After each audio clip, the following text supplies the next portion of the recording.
Hey everyone, welcome back. Here's how to fix the TAN code not received in the Commerzbank app. First, make sure your phone has strong signal. Then, wait for a few minutes and request a new TAN code. Restart your device and try again. After that, make sure your registered number is active. Then, head over to your app store, search for the Commerce Banking app and update the app.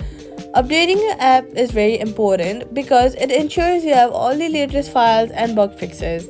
Then, check your SMS inbox and spam messages.